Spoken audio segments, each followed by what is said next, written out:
नहमदुहु व नसल्ली अला रसूलिहिल करीम। अम्मा बाद औज़ु बिल्लाहि मिनश्शैतानिर रजीम बिस्मिल्लाहिर रहमानिर रहीम।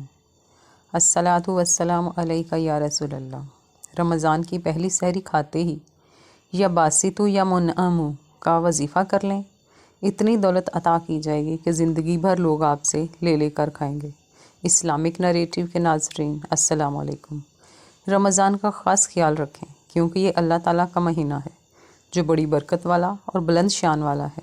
उसने तुम्हारे लिए 11 माह छोड़ दिए हैं जिसमें तुम खाते हो और पीते हो और हर किस्म की लज़्ज़ात हासिल करते हो, मगर उसने अपने लिए एक महीने को ख़ास कर लिया।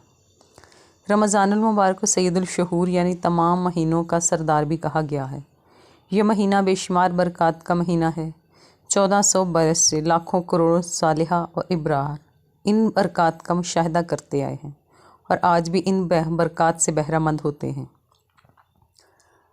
इन अयाम में मुखलिस रोज़ादारों को ख़ास रूहानी कैफ़ से नवाजा जाता है। उनकी दुआएं सुनी जाती हैं, उन पर अनवार के दरवाज़े खुलते हैं, इन्हें मुआरफ़ से बहरावर किया जाता है।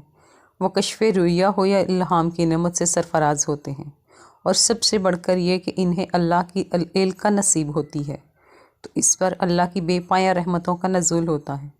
माह रमज़ान में जो लोग अज़कार व तस्बीहात करते हैं वो इस माह के दौरान ये 4 वज़ाइफ भी कर सकते हैं।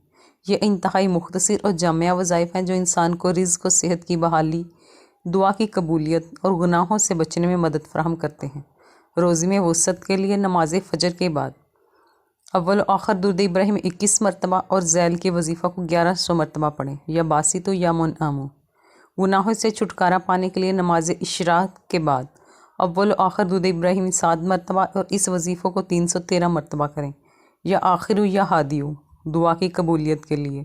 नमाज फ़जर के बाद अव्वल आखिर दुरूद इब्राहिम 3 मरतबा और इस वजीफ़े को 41 मरतबा पढ़ें या समीउ या मुजीबु। खैर व बरकत के लिए नमाज चाश्त के बाद अव्वल आखिर दुरूद इब्राहिम 7 मरतबा और इस वजीफ़े को 101 मरतबा पढ़ें या मतीयु या शकूरु।